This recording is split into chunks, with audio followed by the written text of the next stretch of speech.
आप सबको मेरा प्यार भरा नमस्कार।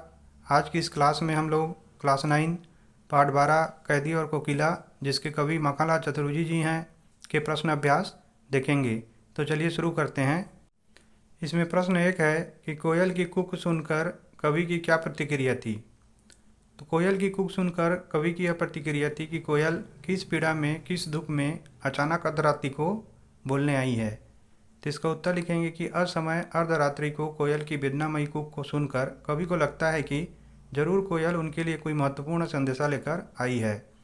कोयल उनकी यातनाओं को देखकर या तो आंसू बहा रही है या विद्रोह की चेतना जगाकर लगातार लड़ते रहने की प्रेरणा देना चाहती है।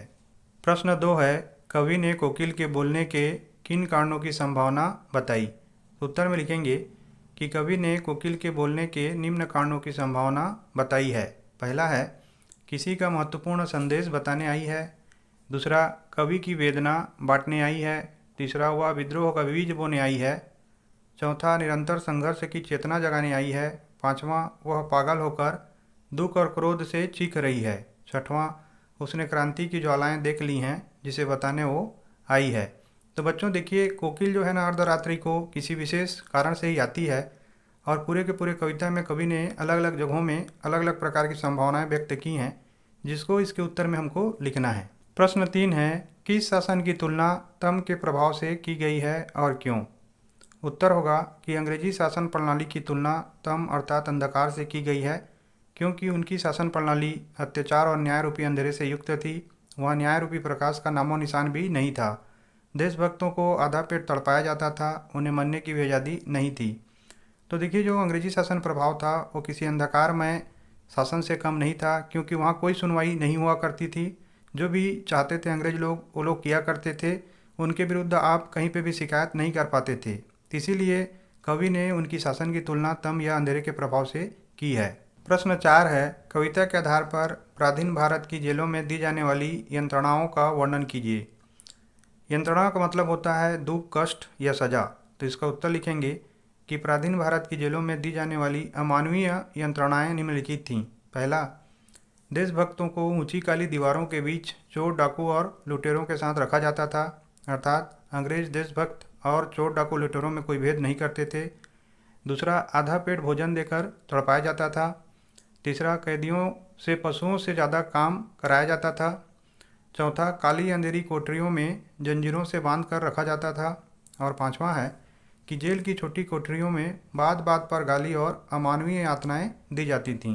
तो जैसे कि हम जानते हैं कि अंग्रेज जो हैं भारतीयों के मन को तोड़ने के लिए कई प्रकार के कष्ट देते थे और इन्हीं कष्टों के माध्यम से वो चाहते थे कि भारत जो है वो आज़ादी का सपना देखना बंद कर दे।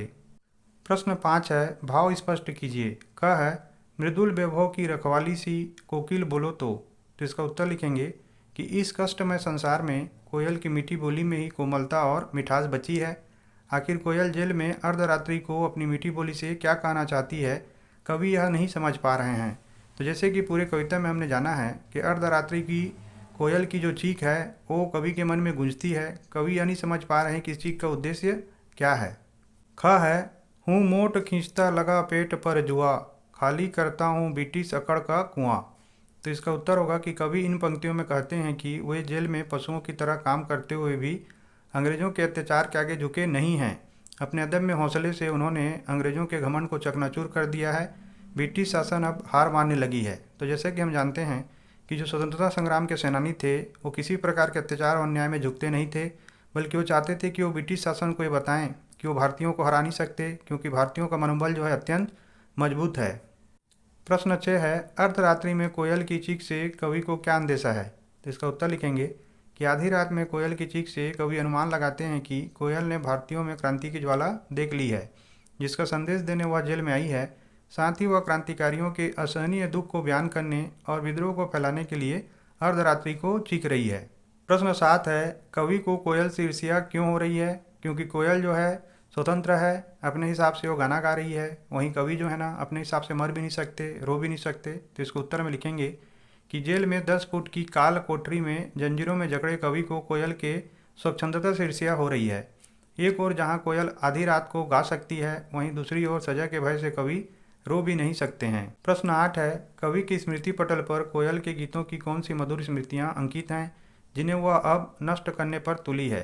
तो कवि के अनुसार कोयल जो है मधुर गान करती है, परंतु आधी रात को उसका चीखना जो है उसके मधुर गान के विपरीत है। इस प्रकार से जो कोमल स्मृतियाँ कवि के मन में थीं वो अब नष्ट होने के कगार पे हैं। इसका उत्तर लिखेंगे कि कवि की यादों में कोयल के मीठे और सुरीले गीत अंकित हैं, जिस मिठास से संपूर्ण सृष्टि गुंजायमान हुआ करती है। अर्धरात्रि को चीख कर वह अब उन मधुर स्मृतियों को नष्ट करने पर तुली है।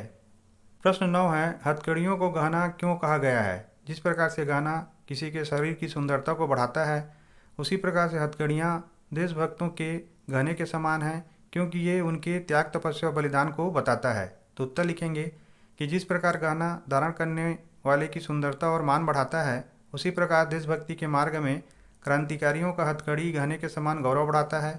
हथकड़ी पहनने का अभिप्राय है कि राष्ट्र प्रेम में सर्वस्व कष्ट सहने को तैयार हैं, इसलिए कवि ने हथकड़ियों को गहना कहा है। प्रश्न 10 है, काली तू ए आली। इन पंक्तियों में काली शब्द की आवृत्ति से उत्पन्न चमत्कार का विवेचन कीजिए। उत्तर में लिखेंगे कि काली तू ए आली में 9 बार काली शब्द का भिन्न भिन्न अर्थों के लिए प्रयोग किया गया है। यहाँ काली शब्द का प्रयोग कोयल के रंग, अंधेरी रात, अंग्रेजों का न्यायपूर्ण शासन, सपनों के नष्ट हो जाने, काल कोठरी का अंधकार, टोपी और कंबल के रंग और हथकड़ियों के रंग के लिए किया गया है। तो बच्चों देखिए, चमत्कार यही है कि इसमें 9 बार जो उपयोग किया गया है काली शब्द का, लेकिन उसका हर बार अभिप्राय जो है ना कवि ने अलग लिया है। यही चमत्कार यहाँ पे उत्पन्न हो रहा है, उसी को इसके उत्तर में हमने लिखा है। कह है, काव्य सौंदर्य स्पष्ट कीजिए। किस दावानल की ज्वालाएं हैं दिखीं। तो इसका उत्तर होगा कि प्राचीन भारत में जेल की यातनाओं के लिए उपमान स्वरूप दावानल की ज्वालाओं का सटीक प्रयोग है। अर्थात जेल में जो क्रांतिकारी कष्ट सहते थे उनको धधकती हुई ज्वाला से तुलना किया गया है, यह उपमान स्वरूप इसका उपयोग किया गया है। दूसरा है, कोयल का मानवीकरण काफ़ी प्रभावी है। यहाँ कोयल को व्यक्ति के रूप में दिखाया जा रहा है, जैसे कि वो किसी मानव के कष्ट को महसूस कर पाती है। तीसरा है, इसमें रूपक, अतिशयोक्ति और अनुप्रास अलंकारों का अनूठा प्रयोग है। देखिए रूपक क्यों है, क्योंकि दावानल की ज्वालाओं का जो तुलना है वो मानव के कष्टों से किया गया है। अतिशयोक्ति इसलिए है कि इसमें बढ़ा चढ़ा कर बताया जा रहा है, और यहाँ पे द वर्ण का आवृत्ति हो रहा है। इसके कारण क्या है, क का आवृत्ति हो रहा है, तो ये अनुप्रास अलंकार है। उसके बाद जो आखिरी है इसमें सौंदर्य, वो है कि प्रश्न शैली का प्रभावकारी उपयोग है, यह प्रयोग है, क्योंकि इसमें प्रश्न के द्वारा ही कवि जो है ना पढ़ने वाले के मन में चेतना जगाना चाहते हैं। है, तेरे गीत कहावें वाह, रोना भी है मुझे गुनाह, देख विषमता तेरी मेरी, बजा रही तिस पर रणभेरी। उत्तर होगा कि इन पंक्तियों में कवि की यातनाओं और कोयल के मधुर गान का मार्मिक वर्णन है। तो कवि यहाँ पे कोयल के मधुर गान की तुलना जो है अपनी विषमता से कर रहे हैं। यह बता रहे हैं कि उनकी यातना जो है भयानक है, वही साथ ही साथ कोयल जो है कितनी मधुरता से गाना गा रही है। दूसरा, कोयल के मानवीकरण का सुंदरता से प्रयोग किया गया है। यहाँ कोयल की व्याख्या ऐसी की जा रही है जैसे कोई मानव हो और मानवीय दुखों को सुनने में, समझने में सक्षम हो। तीसरा, भाषा सरल, प्रभावकारी, लयबद्ध और संगीतात्मक है। चौथा, तेरी मेरी में अनुप्रास और स्वर मित्री का अद्भुत संगम है। तो बच्चों, आशा करता हूँ ये वीडियो आप लोगों को काफ़ी ज़्यादा उपयोगी लगा होगा। आप लोग कमेंट करके जरूर बताइएगा। आप लोगों ने वीडियो देखा, इसके लिए आप लोग का बहुत बहुत धन्यवाद। Thank you for watching.